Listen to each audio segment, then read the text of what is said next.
We'll see, Tasteless. It is starting. Parting against DongRaeGu.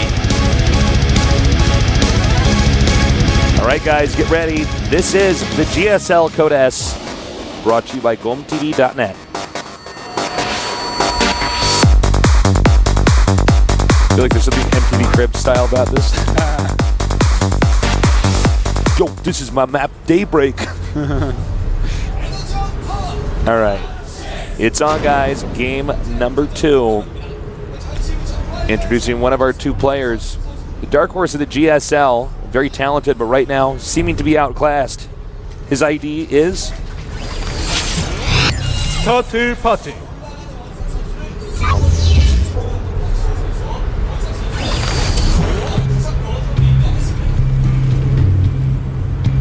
And in the bottom left, perhaps the best Zerg currently in the world. His ID is... MVP DongRaeGu. Obviously, the players are focused so hard, and the expressions on their face are so serious. And, you know, you and I get it, pro gamers, but you remember the joke you told me that when we watched DongRaeGu from StarCraft 1 play, that his cheeks would kind of puff. Like the way he held his mouth, it was held so tightly together, it just looked like he was holding a goldfish in his mouth. He was trying not to have this goldfish like swallow it or spit it out. Yeah. I died when you told me that. That was so funny. It was just the idea of trying to play the game of StarCraft and there's a goldfish in your mouth. And it's difficult. That's not easy, man. It's a difficult thing to do. That's really distracting. I would forget to make probes. Yeah, you might. I might. But he had a lot of practice with that. Yep. He had a lot of pet goldfish. Well, very standard opening, parting, throwing down the pylon for a Forge Fast expansion, then going down scouting immediately, finding the just normal, cool timing. So he's going to go ahead, grab that Nexus first. And this is, I mean, DongRaeGu immediately going towards the third, but that was a trick. It was a trick, Tasteless. He gets that hatchery down by sending the drone, pretending to take the third base. Was a fake. The probe follows. He's like, no, you don't. And then the next drone comes down and makes the hatchery and laughs in a very droney tone. How does the drone sound when it laughs? Yeah, they do. That's what I figure. They got that raspy voice. Okay. Go ahead, Artosis. On this map, you know, DongRaeGu, he loves to get 3 bases with no gas against Protoss. That's his style. And it looks like this game will be no different. Hasn't gotten a gas yet. And this is a good map to do it on as well. I want to see if he decides to really push his creep spread on that third base, because that's something that Nestia started doing more recently on this map that helps out immensely against these quick timing pushes to take out the third base of Zerg. And so far, Parting's managed to do quite a good amount of scouting around here. And in fact, Parting will see the third hatch, Tasteless. He just did. He Look at that. I think this probe actually might he might get home to too, the whole way home. I think you're right. Well, that probe has been worth everything. He knows exactly what's going on. He knows he needs no more than 1 cannon. It's a 3-base build by DongRaeGu. No way for him to get aggressive. And second queen pops out. Right now, this is what we call macro builds. They're both setting up for a later game. Unlike, for instance, the 4-gate that we saw. By the way, both these guys very good on this map. So they seem pretty evenly matched statistically. They're both setting up. Unlike the 4-gate that we saw from Genius that just killed MC, this game is different. This matchup actually operates a little bit differently. It's harder for both sides to kill the other one unless one side does something completely dramatic and risky, like a 6-pool. Yeah, that's quite true. Well, it looks like we're probably going to see another Stargate build. We have no +1 yet. The 4th gas just went up. The 3rd gas has been up for a little bit. He is getting out some sentries very quickly, which confuses me a little bit because he's already scouted. He knows that he can't be attacked. There's nothing that DongRaeGu can really do against him. And throws up a 2nd gate. Huh. 4 gases, a 2nd gate goes up. He is getting the +1. I guess this is just a variation of a build to go ahead and attack into that 3rd base area. But DRG has scouts everywhere. That's a restricted area. Do not go in there. Do not go there. That area is restricted. Notice that Zergling does not Yes, go in the box. he It's does not. restricted. Plays by the rules. That is not a renegade Zergling. That Zergling does not have a leather jacket. He does not ride a motorcycle. No, he does not. He's not the bad boy, Zergling. No, he's not at all. Yep. He follows the rules, man. He keeps himself out of trouble. He's trying to make a future. Yeah. And that's, you know what? That's perfectly respectable. That's his choice as a Zergling. Yeah. All right, so it looks like we're just going to have, I mean, he's going up 4 gates and a Twilight. Okay, there we go. The Twilight. Finally, he's telling us what he's doing. The Twilight will allow him to get that +2. Probably go for Blink as well.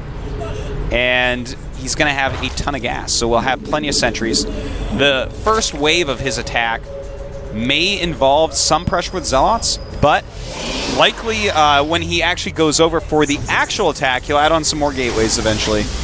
And go over there, he'll have some sentries and a bunch of stalkers to start the attack, and then by the time the force field energy is gone, he will have so many stalkers. Oh my god, he's getting hallucinations. Yeah, I was about to say that. Oh, I'm just going to shut up and watch this. This is awesome. I'm actually surprised he's moving out with just sentries, not even one zealot. +2 is on the way. He does the craziest strat that I never thought would work. He like hallucinates other sentries. This is so interesting. What's he doing, man? What are you doing, Well, party? stalkers are being started. I'm ready, party. You know. Teach me. Oh my god. I'm just so excited about this. I'm trying to figure this out, Tastes. Well, this is one of those moments where, like, he's way out on the map now, guys. Way out. He's, like, actually going to do something This with is these. like- And Hallucination's about to finish. Third Nexus. Whoa, what are we seeing? Oh, Double Phoenix. Just- okay, that's just that's for scouting. standard. That's kosher. Yeah, looks like he's just going to scout with these. I don't know why he's sending both exactly in the same direction. Now he knows that there's hallucination out. Yeah. This might just, you know what? Okay. All right. I'm so surprised he did that just to get hallucinated phoenixes. You know what this was? What? This was a faked all-in on the third base. Oh. He got the hallucinations to scout. You know, he dropped to one knee so that he could see Xerxes. You know, this was actually, what a beautiful build. He went up to 4 gates to expand, plenty of sentries. It absolutely looked like the build I was describing, which is a huge blink time with a lot of force fields. This is one of those moments where... And that's what party normally does, too. Yeah. So he is completely just Well, this is the moment where even we as commentators are tricked, dude, and we have all the information in front of us. He's making an invincible third base, and he forced out of DRG a ton of roaches and some spines. And now Actually, +1's cancel going to spines, finish, and Blink is going to finish. Dude, this is so beautiful. This is a great fake build. He totally tricked him. Look at that base. That's not being broken. And the top of the ramp isn't being broken either. So now he has 3 completely safe bases against someone who made a bunch of roaches, and he is scouting perfectly because he has so many force fielder sentries. He has plenty of hallucination energy to send those fake phoenixes around. He sees the Spire on the way. I mean, DRG is going to come up and start like trying to attack. Never going to happen. Yeah. Never going to break He is through. airtight right now. Completely so. Now DRG trying to get his own edge. He carves open, or he will carve open this little ramp to be a little bit more wide, so if he can counterattack or anything like that.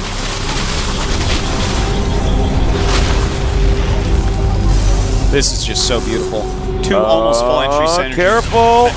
Oh, beautiful. Perfect force fields. But didn't trap slightly him, but not perfect. If he had made that one a little bit quicker, he gets a lot of free Zerglings. All right, so he already got a Templar Archives as well. If he goes Psystorm and mixes in some Immortals and stuff, I'm almost going to cry. This is awesome, man. What are you doing? Oh, no, he's not paying attention. Yeah, that was was a way huge too late. mistake. And now he's now going to the lose all these sentries die. sentries. Oh, And that means no more force fields, which also means that DRG actually just gets up the ramp. Yeah. Looks like, well, he throws up 3 more, but he loses those. The sentries are trying to come in here and do damage control. Wow. Wow. It was a beautiful idea, but DRG has just pounded through party, not looking He wasn't at watching the mini-map. Yeah, I don't know how that happened, man. He was... The only thing he needed to do was He's going to watch get the that. cybernetic score, and now the stalkers can't be made. God. He's intentionally targeting it down. Like, you want to make Zealots He's like, first? all right, I'm Just out of go here. ahead. Peace, man. Wow. Muta's on the way now that he's got Oh, my the God. core. He even baited out the stalkers. DRG, beautiful play, but, you know, that should not have worked. No, I know. Wow, well, Harding is just being outclassed. And now the mutas are inside the main. I think that's too many cannons, but he can at least get the gas.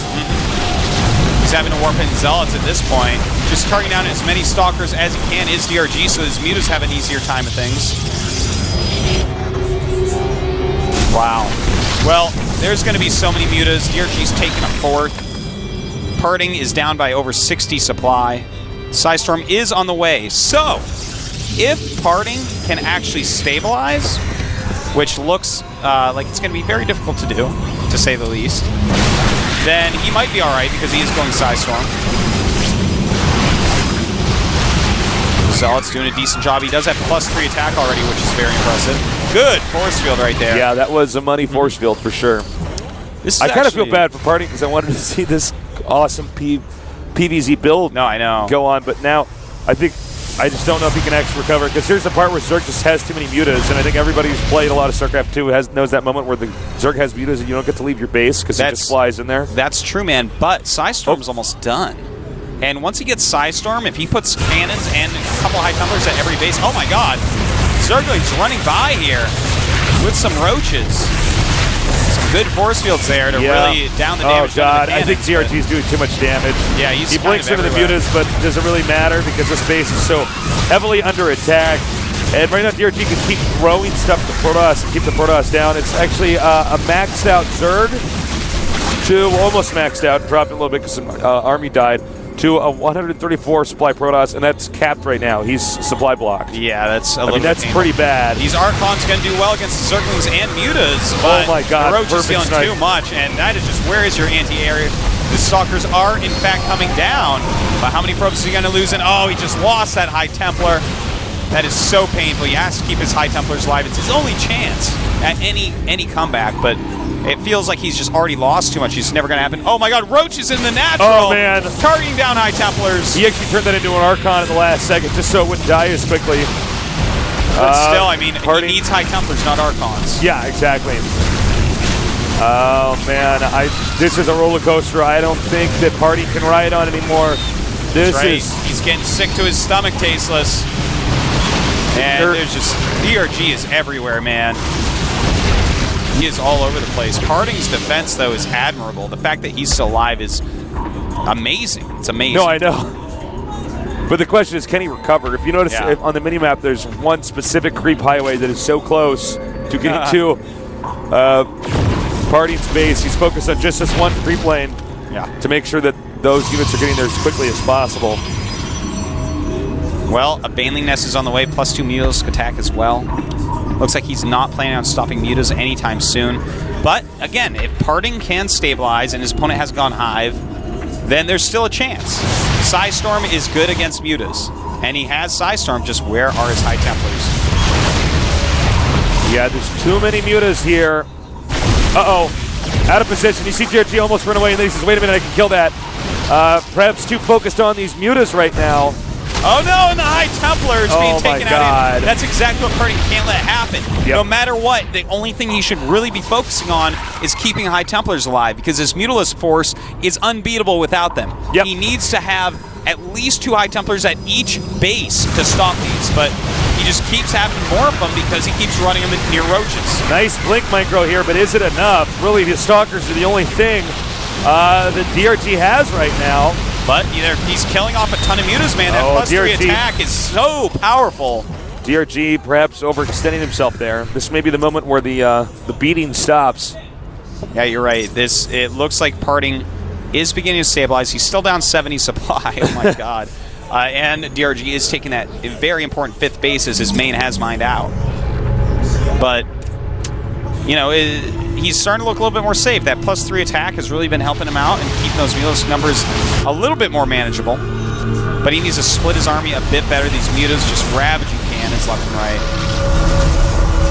Do we have any High Templars out? No, we have 30 Stalkers. He might actually just go pure Stalker here and try to do an attack or something, yeah. Maybe try to rely on his superior upgrades. They aren't even really that superior, though. We already have 2-1 on the Lings. Oh, that Overseer just took a serious dump. Okay. We have, I think you're right, by the way, about the Stalkers coming out. He might have to just try to all in. Oh, God, there's just too much stuff going on. Yeah, there's just things are everywhere. You don't normally see a Protoss player last this long, and I totally admire and respect that, but do we see a Protoss player recover in a situation like this? Well, I tell you what, if he was against any other Zerg, he may have. He may have. And in fact, I mean, his supply is going up at this point. Oh, he's not watching his mutas. He's not watching his mutas. Oh, no, he's watching mutas. He's just like, no, I can kill this. He is watching his mutas. And eventually flies away. But 134 to, you know, a max Zerg. He's like staying at a similar supply. The actual drone count, 84. Ooh, that's a perfect drone count, man. What a drone count. But still, DRG is not going up to hive yet. He's just continuing upgrading things, which is a pretty good strat. Banelings. Baneling speed almost done. See, there's not enough sentries out to force field the Banelings away to buy time, so Yeah. they just can't really do much. Yeah, he doesn't have any anti-Baneling here. You know, he doesn't have a ton of sentries. He does not have a ton of force fields with those, obviously. He doesn't have Psystorm. He doesn't have Colossi. He just has Stalkers. There's this weird thing when you start to get behind as Protoss and PvZ where you can get just stuck only making Stalkers. Yeah. Because it's the only thing you can micro enough To try to make that difference. Yeah, you can see now daring to peek outside of his base and try to get rid of some of this creep. I kind of like that he's doing it with just a group of his Stalkers so he can try to get away from things. Oh my God, they got stuck on the ramp. The rest of the Stalkers are in fact coming up. The Banelings just barely catch up to the Stalkers. He should have blinked one into the Banelings. That's always fun. Yeah, that's smart. And he's trying to go here. Oh, beautiful force field. Another nice force field there as well. And I don't know, man. Oh boy, Banelings. So much damage being dealt here, and I think that should be GG. Yeah, that's it. GG. DRG up 2-0. Really fantastic. Is this going to be that day today, Artosis? It might be tasteless. Where it's like the shortest GSL day? DRG there, to be honest, Parting had a better opening. But yeah, that one part where DRG just kind of ran up the ramp and Parting didn't force field, that cost him the game, and he knows it, because actually he stayed alive forever against overwhelming odds. Yeah. Well, I want to see that game again where he actually gets those force fields off. You saw that how tight the defense was at the third. Look at DRG sub. He's like, yeah, I totally ran up that ramp. Yeah, I totally passed that nerd. He didn't. Wow, like, Party is so pissed with himself right now. Understandably so. Oh, man. Is the coach even in his booth? He's like, I actually did everything except force field that ramp. It always hurts to lose to something like that. But, well, you know, you have to watch. DRG took that little chance, because what if the force fields go up after just the Lings are in? Well, I mean, that's the thing about that's the thing about Protoss, actually. You have to have the force field perfectly. Protoss is based on the force field. Sometimes, like, Zerg feels like one of these races where, like, it's like you're running very quickly on a treadmill. Like, you're basically trying to do a whole bunch of stuff at once. Like, you're juggling and trying to run on a treadmill. And I feel like sometimes Protoss feels like open heart surgery, where it's like everything has to be so precise. Yeah. If you make one mistake, then you just die. Yeah, especially with that build. I mean, that was a sentry-based build. That was a beautiful build. He tricked him a lot, made him make a lot of roaches. Those roaches shouldn't have been worth anything. Yeah. He had a perfect defense setup. He just didn't execute his defense. Can Party come back? I don't think so. I don't know anyone who can 3-0 DRG, so... Yeah, to beat DRG 3 times in a row right now, after getting slain by him twice, it's pretty difficult, man. Yeah, I would rather fight a grizzly bear with a popsicle stick. Well, that's actually easy. Here's Genius. Look at that nerd. He 3-0'd MC so bad. Yeah, he did. This might be like that day for... Dude, MVP, just owning everything. I feel like... right now, like Nesty and MVP, because we always joke that they're like the two biggest badasses, are now being replaced by Genius and DRG. I tell you, man, we have this new breed, and they are kicking ass. We are going to take a quick little break, and when we come back, we're going to see if Party can come back against DRG, so stay tuned.